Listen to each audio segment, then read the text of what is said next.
نفسك انت محتاج وقت قد ايه عشان الناس تنسى انك كنت موجود؟ يوم، شهر، سنة؟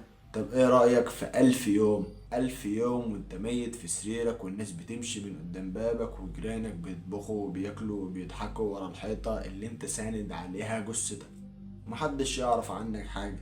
عارف يعني ايه 1000 يوم؟ يعني 3 سنين كاملة الدنيا اتقلبت فيها، ناس اتجوزت وناس خلفت وناس سافرت وانت راكن ومنسي في شقة قديمة في طنطا.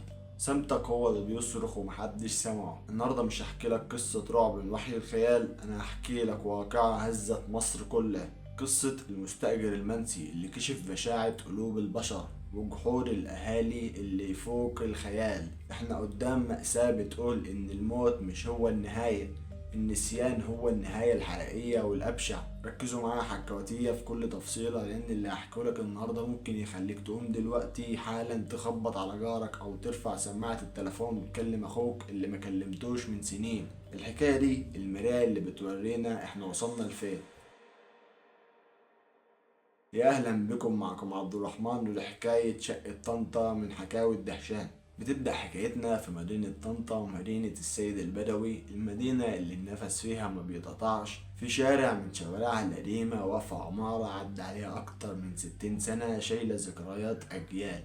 في الدور الأول فيها شقة واسعة، 5 أوض وصالة، شقة كبيرة بمقاييس زمان، سقفها عالي وبابها خشب تقيل، والمستأجر بتاعها راجل وحيد هادي وما بيعملش مشاكل. جيرانه يعرفوا شكله بس ما يعرفوش تفاصيل حياته. كان بيدفع إيجار 12 جنيه في الشهر، رقم يضحك في زماننا ده، بس الرقم ده كان هو الخيط الرفيع اللي بيربط الراجل ده بالدنيا. من سنة 2022 الخيط ده اتقطع.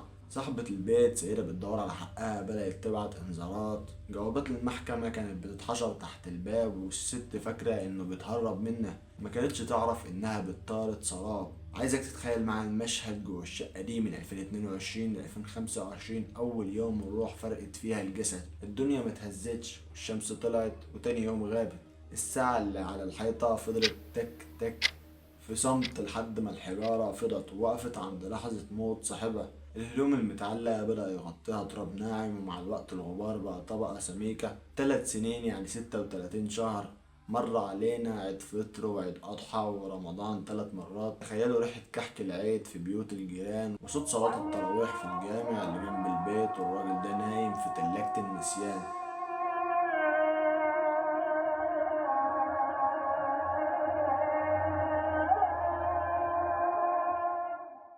ليه مفيش ريحة؟ طلعت الطب الشرعي لخصها في كلمات توجع القلب: التحنط الطبيعي. المكان كان مقفول والجو جاف، فالجثة نشفت قبل ما تتحلل وتطلع ريحتها. حتى الموت قرر يكون ستار للراجل ده، أو يمكن كان بيعاقب الأحياء بإنهم يكتشفوا جحودهم متأخر. سنة 2025 المحكمة أصدرت حكمها النهائي: طرد المستأجر، تسليم الشقة خالية. صاحبة البيت راحت ومعاها عم محضر والنجار وقوة من الاسم، كانوا رايحين يتخانقوا مع المستأجر اللي ما بيسددش. النجار حط العتالة وبدأ يكسر القفل اللي صدى الباب، اتفتح وطلعت ريحة سنين مقفولة. هدوء غريب يخلي شعر جسمك يقف. دخلوا أوضة النوم وهنا الزمن وقف فعلا. الراجل نايم في سريره متغطي ببطانية قديمة، مش باين منه غير هيكل ناشف لابس بيجامته كاملة. المنظر كان مرعب لدرجة إن المحضر اتراجع لورا. ده مش إنسان ميت، ده شاهد على موت الضمير. 3 سنين مفيش حد فكر يكسر الباب ده، مفيش حد قال الراجل ده فين، مفيش محصل كهرباء أو مية استغرب إن العداد ما بيتحركش. لو فاكر إن دي النهاية الحقيقية تبقى غلطان. المأساة الحقيقية بدأت لما عرفوا أهله اللي هم إخواته اللي من لحمه ودمه، جم وقفوا قدام الجثة. تفتكروا عملوا ايه؟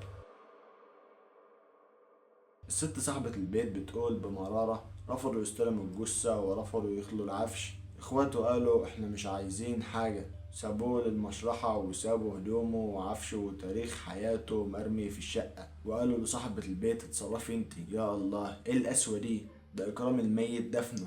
ده الغريب بيقعد في العزاء، فما بالك بالاخ؟ الراجل ده مات مرتين، مرة لما قلبه وقف ومرة لما اخواته اتبرروا منه وهو جثة ملهوش صوت يدافع بيها عن نفسه. الخلافات المادية وقطع صلة الرحم توصلنا لدرجة إننا نستخسر في أخونا سطر التربة. قصة شقة طنطا دي مش قصة إيجار قديم ولا قصة جثة منسية، ده جرس انذار لينا كلنا. احنا بقينا عايشين في عالم زحمة بس كلنا فيها لوحدنا. السوشيال ميديا خلتنا عارفين اخبار ناس في قارة تانية بس مش عارفين ان جارنا اللي ورانا بيموت من الجوع او من الوحدة. الراجل ده فضل 3 سنين محدش سأل عنه، لا اخ لا قريب لا جار. قبل ما تقفل الفيديو ده عايزك تسأل نفسك، لو غبت النهاردة مين هيخبط على بابك بكرة؟